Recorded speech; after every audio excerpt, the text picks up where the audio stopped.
Hello दोस्तों, आप सबका स्वागत है आपके अपने YouTube channel the Chenab valley educator पे। दोस्तों, अगर अभी तक आपने हमारे चैनल को सब्सक्राइब नहीं किया तो चैनल को सब्सक्राइब कर दो और बेल आइकन को प्रेस कर दो ताकि हर आने वाली वीडियो की नोटिफिकेशन आपके पास सबसे पहले पहुंचे। दोस्तों, आने वाले टाइम में हमारे इस चैनल पे काफ़ी अच्छी इन्फॉर्मेटिव वीडियोज़ आपको मिलने वाली हैं। अभी हम 10th क्लास का सिलेबस, 9th का और 8th का कवर करने की कोशिश कर रहे हैं और धीरे-धीरे हम लोग BSc तक का सिलेबस इस पे कवर करेंगे। Along with the competitive level भी हम कवर करेंगे, एप्टीट्यूड, रीजनिंग वगैरह हर चीज़ हम आपको धीरे-धीरे इस पे कवर करवाएंगे। पहले हम बेसिक्स पढ़ रहे हैं, धीरे-धीरे हम आगे बढ़ेंगे, ठीक है। तो आप चैनल को कर दो सब्सक्राइब। चलो स्टार्ट करते हैं। आज हम पढ़ रहे हैं एक्सरसाइज 2.2, है ना, 10th क्लास पॉलिनोमियल चैप्टर है हमारा, सेकंड चैप्टर, ठीक है। एंड क्वेश्चन नंबर सेकंड है। फर्स्ट क्वेश्चन अपलोड कर चुके हैं। फर्स्ट क्वेश्चन देखने के बाद ही आप सेकंड क्वेश्चन की ओर बढ़ना, क्योंकि फर्स्ट क्वेश्चन में जो कॉन्सेप्ट है वो सेकंड क्वेश्चन के रिलेटेड है। तो आप लोग पहले क्वेश्चन नंबर 1 देख लीजिए, उसके बाद आप क्वेश्चन नंबर सेकंड भी आइए, ठीक है। तो आज हम सेकंड क्वेश्चन का फर्स्ट पार्ट करेंगे। देखो यार, find a quadratic polynomial each polynomial each with the given numbers as the sum and the product of its zeros respectively। अगर आप क्वेश्चन नंबर 1 आपने पढ़ा होगा ना, तो क्वेश्चन नंबर 1 में पता क्या दिया था, वहां पे पोलिनोमियल ऑलरेडी गिवन था, पोलिनोमियल वहां पे गिवन था। तो हमें क्या करना था, उसके जीरोस निकालने थे और फिर जीरोस का सम निकालना था और फिर जीरोस का प्रोडक्ट निकालना था। ये काम करना था फर्स्ट क्वेश्चन में, इसके फर्स्ट क्वेश्चन में 2.2 के फर्स्ट क्वेश्चन में। लेकिन जो सेकंड क्वेश्चन है वो फर्स्ट क्वेश्चन का एकदम क्या है, अपोजिट है, उल्टा है।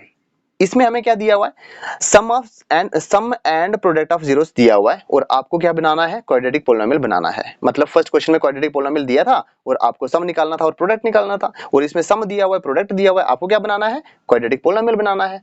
तो बहुत ही आसान हो गया। उसके लिए देखो, सम ऑफ जीरोस इतना दिया हुआ है और प्रोडक्ट ऑफ जीरोस इतना दिया हुआ है। सम ऑफ जीरोस का फॉर्मूला क्या होता था और प्रोडक्ट ऑफ जीरोस का फॉर्मूला क्या होता था, आपको पता है, क्वेश्चन नंबर 1 अगर आपने देखा है तो। चलो स्टार्ट करते हैं। हमें क्या बनाना है, क्वाड्रेटिक पोलिनोमियल बनाना है। दिया हमें सिर्फ सम और प्रोडक्ट दिया है। चलो सॉल्यूशन स्टार्ट करते हैं। देखो स्टूडेंट्स, आपको एक ही काम करना है, सिंपल सी एक, देखो हमें क्या चाहिए, लेट कर लो, let the required quadratic polynomial भी ax का square plus bx plus c। क्योंकि हमारे पास गिवन थोड़ी ना है, अगर गिवन होती तो फिर तो हम लिख देते, लेकिन हमारे पास क्या है, गिवन नहीं है, तो लेट करना पड़ेगा कि मान लो क्वाड्रेटिक पोलिनोमियल जो है वो ax का square plus bx plus c होता है। क्वाड्रेटिक पोलिनोमियल का ये जो होता है जनरल फॉर्म होता है। तो अब हम क्या करेंगे, अब बहुत सिंपल है, देखो हम क्या करेंगे, नाउ सम निकालेंगे इसका, ठीक है। देखो सम का फॉर्मूला क्या होता है बताते हैं। अगर आपने फर्स्ट क्वेश्चन पढ़ा है ना, तो सम ऑफ जीरोस का फॉर्मूला क्या होता है, माइनस बी अपन ए होता है। अब बताता हूँ माइनस बी अपन ए क्यों, क्योंकि फर्स्ट क्वेश्चन में हम लोगों ने बताया था आपको सम ऑफ जीरोस का फॉर्मूला क्या होता है, माइनस फॉर्मूले का होता है और कोफिशिएंट ऑफ, ये जो बी दिख रहा है आपको, कोफिशिएंट ऑफ एक्स होता है ना, तो कोफिशिएंट ऑफ एक्स क्या है, बी है। एंड कॉफी अपॉन में क्या होता था वहां पे क्वेश्चन नंबर 1 में, कोफिशिएंट ऑफ एक्स का स्क्वायर, तो एक्स के स्क्वायर का कोफिशिएंट कितना है, ए है, तो अपॉन में क्या आ गया, ए आ गया, तो ये फॉर्मूला बन गया। अब ये सम ऑफ जीरोस दिया कितना, ये तो फॉर्मूला लिखा ना, तो दिया कितना हुआ है, 1/4 दिया हुआ है। क्यों, क्योंकि गिवन में है, क्योंकि ये गिवन में है। तो अब आप क्या करोगे, अब बहुत सिंपल सी बात बताता हूं, माइनस बी के सामने कौन है, 1 है, एंड ए के सामने कौन है, 4 है। तो आपने बोला 1 को इधर शिफ्ट करो, बी को उधर शिफ्ट करो, है ना, तो क्या हो जाएगा, 1 को इधर लाएंगे तो माइनस हो जाए, तो सिंपल आप ऐसा लिख सकते हो, v इक्वल्स टू -1 लिख सकते हैं। -1 माइनस को वहां पे शिफ्ट कर दिया, एंड आपका जो a होगा वो आपका 4 होगा, ठीक है। कहां से आया, सम ऑफ जीरो से आया। अब हम क्या करेंगे, प्रोडक्ट ऑफ जीरो से सी भी निकालेंगे, ठीक है। अब हम लगाएंगे प्रोडक्ट ऑफ जीरोस वाला फॉर्मूला, ठीक है, जो आपको मैंने सिखाया भी था। देखो देखो यार, प्रोडक्ट ऑफ जीरोस का फॉर्मूला क्या होता है, सी अपॉन ए होता है। सी अपॉन ए मतलब क्या हुआ, constant term upon coefficient of x का स्क्वायर हुआ करता था हम लोग जब फर्स्ट क्वेश्चन किया था। तो कांस्टेंट टर्म कौन सी होती है, आप देख रहे हो, लास्ट वाली टर्म जो होती है क्वाड्रेटिक पोलिनोमियल की, जो लास्ट टर्म होती है उसको क्वाड्रेटिक क्या बोलते हैं, कांस्टेंट टर्म बोलते हैं। और अपॉन में क्या, एक्स स्क्वायर का कोफिशिएंट कितना, ए है, तो अपॉन में क्या लिख दिया, ए लिख दिया। बट ये गिवन कितना है, आपने देखा, ये देखो, ये सम इतना दिया हुआ है और प्रोडक्ट इतना दिया हुआ है, ये गिवन है, तो आपने लिख दिया -1। कितना लिख दिया, -1, ये क्या है, गिवन है। तो 1 के अपॉन में 1 लिख सकते हैं, कोई दिक्कत नहीं है। इसका मतलब आप जानते हो कि c कितना हुआ, -1 हुआ, और a कितना हुआ, 1 हुआ। एक बात पे ना ध्यान देना, a कितना है, 4 है। तो यहाँ पे a की ना दो वैल्यूज नहीं हो सकती, हमें एक ही क्वाड्रेटिक पोलिनोमियल चाहिए। तो a की वैल्यू 4 आ रही है और a की वैल्यू 1 आ रही है, तो ऐसा नहीं होता, दोनों वैल्यूज क्या होनी चाहिए, एक ही वैल्यू होनी चाहिए। तो उसके लिए हमें क्या करना पड़ेगा, a की दो वैल्यूज नहीं आनी चाहिए, b की दो वैल्यूज नहीं आनी चाहिए, c की दो वैल्यूज नहीं आनी चाहिए, a b और c की तीनों की वैल्यूज क्या आनी चाहिए, एक एक सिंगल वैल्यू आनी चाहिए। तो यहाँ पे क्या होगी, दो वैल्यूज हो गई, तो हमें क्या करना पड़ेगा, ऊपर भी 4 से मल्टीप्लाई कर दो, नीचे 4 से मल्टीप्लाई कर दो। तो आपका अब देखा, आप कितना सिंपल हो गया, -4 बन जा -4 हो गया, C4 आ गया एंड A इक्वल्स टू 4 बन जा 4 हो गया। तो 4/4 आप किसी भी नंबर में ना मल्टीप्लाई कर सकते हो, कोई दिक्कत नहीं है। तो C भी आ गया है ना, A इधर भी 4 है इधर भी 4 है, इसका मतलब A की वैल्यू है, B की A की वैल्यू है और C की भी एक ही वैल्यू हो। इन तीनों की वैल्यूज को पुट कर दो किसमें, फर्स्ट में पुट करोगे तो आपको क्वाड्रेटिक पॉलिनोमियल मिल जाएगा। देखो ऐसे, देखो क्या लिखा, put A equals to 4 B equals to -1 and C equals to -4 in equation first equation में पुट करना है। इस पार्ट को आपने समझा ना, बाकी पार्ट सब आसान हो जाएंगे, ऐसे ही करने हैं सारे पार्ट, मैं स्पीड में करवा दूंगा आपको, ठीक है। तो देखो फर्स्ट में जब A की वैल्यू 4 यहाँ से, B की वैल्यू -1 यहाँ से, C की वैल्यू यहाँ से -4 कहाँ पुट करनी है, फर्स्ट में, फर्स्ट कौन सी, ये वाली। तो A की जगह क्या पुट कर दोगे वहां पे, यहाँ पे अगर आप ध्यान से देखो ना तो सामने क्या दिख रहा है, A दिख रहा है, तो A की जगह कितना डाल देना आपको, 4 दिखना है, x स्क्वायर का x स्क्वायर लिख दिया। B की जगह कितना डालना है आपको, देखो -1, तो ये प्लस का नहीं आएगा, फिर सीधा क्या कर दो, प्लस माइनस माइनस होता है तो माइनस x ही आएगा ओनली, क्योंकि B आप 1 पुट करोगे 1 इंटू एक्स कितना होता है, x ही होता है। आगे कितना हुआ, प्लस, प्लस भी नहीं आएगा, आगे C कितना है, -4 है, तो प्लस माइनस माइनस होता है और C की जगह 4 पुट कर दिया। देखो इस माइनस को यहाँ पे पुट कर दिया, C की जगह B A B C डाल दिया। आपको लिखना है is the required quadratic polynomial, is the required quadratic polynomial. तो देखो आपका क्वाड्रेटिक पोलिनोमियल आ गया है ना, ये नहीं 4x का square minus x minus 4 is the required quadratic polynomial. ये किसकी फॉर्म में है, इसकी फॉर्म में, देखो ये x का square plus bx plus c, तो इसी फॉर्म में होता है quadratic polynomial, x square minus x minus 4 is the required quadratic polynomial. अब हम क्या करेंगे, सेकंड पार्ट करेंगे। चलो सेकंड पार्ट को स्टार्ट करते हैं नेक्स्ट पेज पे। देखो ये जो लाइन होगी ना सब में कॉमन होगी। सेकंड पार्ट क्या है आपके क्वेश्चन नंबर सेकंड का, √2 और कॉमा 1/√3, सॉरी 1/3। तो इसका मतलब क्या हुआ, सम ऑफ जीरोस आपका कितना आ रहा है, √2 आ रहा है और प्रोडक्ट ऑफ जीरोस कितना आ रहा है, 1/3 आ रहा है, ठीक है ना। तो गिवन है, तो late the required quadratic polynomial v। मैं जितने भी पार्ट करवाऊंगा ना आपको, उस हर एक पार्ट का जो लाइन होगा ना, स्टार्टिंग वाली जो लाइन होगी ये सेम होगी। तो आपको कोई दिक्कत नहीं है, आपको ये वाली लाइन सेम रखनी है, बस ये लाइन सेम लिखनी है हर पार्ट में। तो चलो स्टार्ट करते हैं, सम ऑफ जीरोस कैसे निकालते हैं। देखो सम ऑफ जीरोस का फॉर्मूला यही होता है, -b/a, पीछे वाले पार्ट में बताया। तो -b/a इक्वल टू √2 अपॉन में कुछ नहीं तो 1 लगा सकते हो, ठीक है ना। तो इसका मतलब ये क्या हुआ, गिवन हुआ है ना, ये क्या हुआ, गिवन हुआ। हर पार्ट में गिवन लिखूंगा नहीं मैं, आपको बताना चाहिए, ठीक है, गिवन है। तो अब एक काम करेंगे, -b के सामने कौन है, √2 है, ठीक है जी, एंड a के सामने क्या है, 1 है, ठीक है, 1 है। इसका मतलब क्या हुआ, माइनस वहां पे शिफ्ट हो जाएगा तो कितना हो जाएगा, -√2 हो जाएगा। इसको इतना रखो।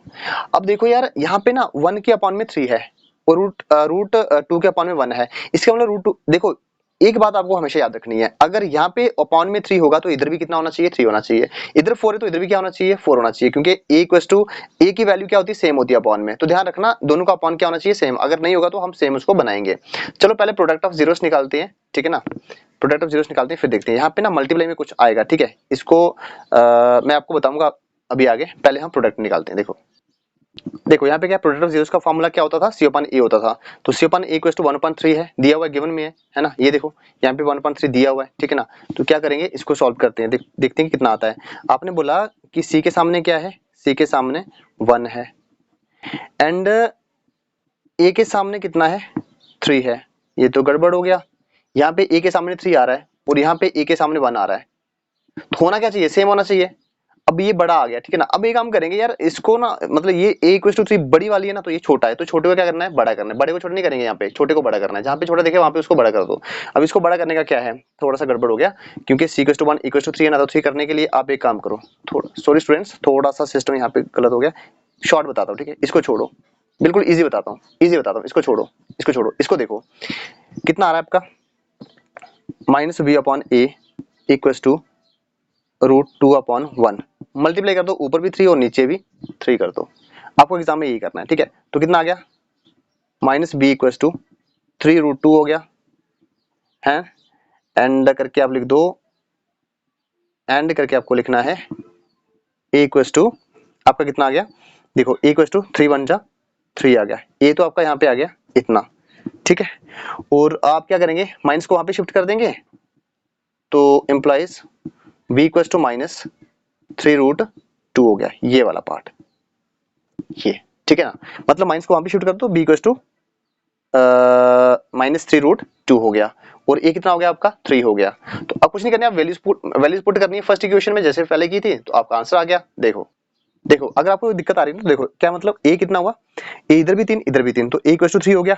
बी कितना यहाँ पे निकाल के रखा हो, बी इक्वल टू माइनस 3√2 है, तो माइनस 3√2 लिख दिया। एंड सी इक्वल टू 1, ये रहा सी इक्वल टू 1। कौन सी इक्वेशन में, ये देखो ये फर्स्ट इक्वेशन में पुट करना है। तो फर्स्ट इक्वेशन में पुट करेंगे तो ए कितना आ जाएगा आपका 3 आ जाएगा, बी कितना आ जाएगा -2√3 आ जाएगा, और सी कितना आ जाएगा 1 आ जाएगा।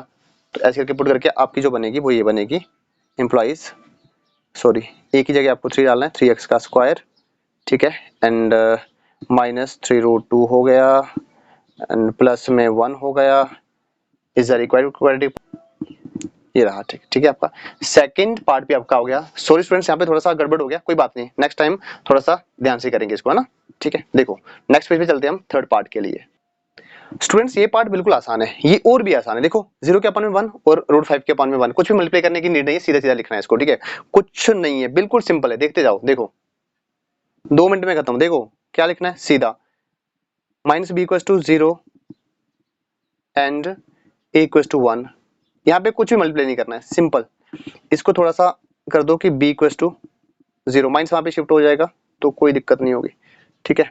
a 1 हो गया, b 0 हो गया, सब निकाला ना, प्रोडक्ट अभी निकालते हैं। देखो सोचो c कितना आ गया आपका √5 आ गया, एंड a कितना आ गया आपका 1 आ गया, बात ही खत्म हो गई। देखो a की वैल्यू इधर भी सेम है और इधर भी सेम है, तो सेम ही तो होनी चाहिए, a की वैल्यू होनी चाहिए, b की भी एक ही है, c की भी एक ही है। तो आप सीधा लिख दो, जो लाइन लिखते हो इन सब वैल्यूज को पुट कर दो 1 में, ठीक है ना, आप तो आपको पता चल गया, ठीक है। पुट कर दो फर्स्ट में, है ना, ए बी और सी की वैल्यू ये आ गया, x plus 0x plus √5 is the required quadratic polynomial. चलो भाई नेक्स्ट पार्ट इसी पे निकाल देते हैं, ठीक है ना। नेक्स्ट पार्ट क्या है आपका, फोर्थ पार्ट है आपका, बहुत ही आसान, बिल्कुल ऐसा ही है, सिंपल। बताओ, बिल्कुल सिंपल। देखो सेम लाइन लिखी मैंने हर पार्ट में, ये भी सेम लिखा मैंने हर पार्ट में, अपॉन में 1 लिख दो, तो क्या हो जाएगा आपका, अब b इक्वल टू कितना लिख दो, -1 लिख दो, है ना, माइनस को वहां शिफ्ट कर दो, एंड a आप कितना लिख दो 1 लिख दो, ऐसे प्रोडक्ट निकाल देंगे। प्रोडक्ट भी कितना है 1 है, सम भी 1 है, प्रोडक्ट भी 1 है, क्या करना है 1 लिख दिया, अपॉन में क्या लिख दिया 1 लिख दिया, कुछ नहीं करना, सॉल्व करना है, c इक्वल टू 1 हो गया। और a के सामने कौन है, a के सामने आपका 1 है, लिख दिया। सभी वैल्यूज को पुट कर दो फर्स्ट में, आ जाएगा, अभी का भी आ जाएगा। देखो चलो भाई हो गया भाई, a1 b -1 c1 इन इक्वेशन फर्स्ट में, तो x का square minus x plus 1 is the required quadratic polynomial. आपको आगे पूरा लाइन लिख देनी है जो यहाँ पे लिखी हुई है, ये वाली लाइन, मतलब सॉरी ये वाली लाइन, ये आगे आपको लिख देनी है। कितने पार्ट हो गए, 4 पार्ट हो गए। फिफ्थ पार्ट पे बढ़ते हैं आगे। देखो ये तो और भी आसान लग रहा है भाई, देखो a इधर भी 4 है, इधर भी अपॉन सेम है। अपॉन अगर सेम होगा ना तो आपको कुछ भी चेंज करने की जरूरत नहीं है, मल्टीप्लाई करने की जरूरत नहीं है, क्योंकि यहाँ पे भी अपॉन में a आता है और यहाँ पे भी अपॉन में a आता है, तो ये सेम है। तो आपको सीधा जो पार्ट पहले निकाले वैसे निकाले, मैं सीधा लिख देता हूँ, बहुत सिंपल है, आपको डेफिनेटली समझ में आएगा। देखो देखो फ्रेंड्स, आपको पता है सम ऑफ जीरोस कितना दिया हुआ है, -1/4 दिया हुआ है, तो b के सामने देखो माइनस और माइनस क्या हो जाएगा, प्लस हो जाएगा, मतलब कट जाएगा, सीधी सी बात है। तो b इक्वल टू कितना हो गया 1 हो गया, एंड आपका a कितना हो गया, आपका a 4 हो गया, बात खत्म। अब हम निकालते हैं सम तो निकाल दिया, सॉरी प्रोडक्ट निकालते हैं। देखो ये रहा तुम्हारे सामने, simple, c equal to 1 and a equal to 4। देखो a की वैल्यू सेम आ रही है, जो अपॉन में होगी ना वो सेम आएगी, इसको पुट कर दो फर्स्ट में, आपकी क्वाड्रेटिक इक्वेशन आ जाएगी। हो गया सिंपल बहुत। a4 कर दो, b1 कर दो, c1 कर दो इक्वेशन फर्स्ट में, इसमें a की वैल्यू 4, b की 1 और c की 1, तो आपको ये मिलेगा 4x का square plus x plus 1 is required quadratic polynomial. चलो नेक्स्ट बढ़ते हैं, इसका जो लास्ट पार्ट है, सिक्स्थ पार्ट, इसमें भी कोई दिक्कत नहीं है, बहुत सिंपल सा है। सम 4 दिया हुआ है और प्रोडक्ट 1 दिया हुआ है, तो कुछ नहीं, एक लाइन सेम लिखनी है, सम निकालना है, प्रोडक्ट निकालना है। अपॉन में देखो 4 के अपॉन में 1 है और 1 के अपॉन में भी 1 है, तो यहाँ पे अपॉन सेम हो गया, तो कोई दिक्कत नहीं होगी निकालने में। देखो ये सम दिया हुआ 4, अपॉन 1 लगा सकते हैं, तो इसका मतलब b कितना हो गया -4 हो गया, माइनस को वहां शिफ्ट कर दिया, एंड a कितना हो गया 1 हो गया। ऐसे हम प्रोडक्ट भी निकाल लेंगे, 1 तो दिया है लेकिन अपॉन में 1 आप लिख सकते हैं ऐसे करके, ठीक है। देखो इसका मतलब क्या हुआ, c के सामने कौन है 1 है, एंड a के सामने कौन है 1 है, ऊपर भी 1 इधर भी 1 1 1 सेम, तो इसका डिफरेंट वैल्यू पुट कर दो फर्स्ट में, अभी आपका आंसर आ जाएगा। देखो हो गया, x का square -4x plus 1 is required quadratic polynomial. तो आपने देखा प्रोडक्ट ऐसे निकालते हैं और सम ऐसे निकालते हैं, तो बहुत आसान हो गया। ये क्वाड्रेटिक पोलिनोमियल्स चाहिए थे तो हम लोगों ने निकाल के सारे दे दिए स्टूडेंट्स। इसके साथ ही हमारी जो एक्सरसाइज 2.2 है उसका क्वेश्चन नंबर 2 खत्म होता है, एंड नेक्स्ट क्वेश्चन के लिए अब मिलते हैं नेक्स्ट क्वेश्चन में, तब के लिए बाय बाय।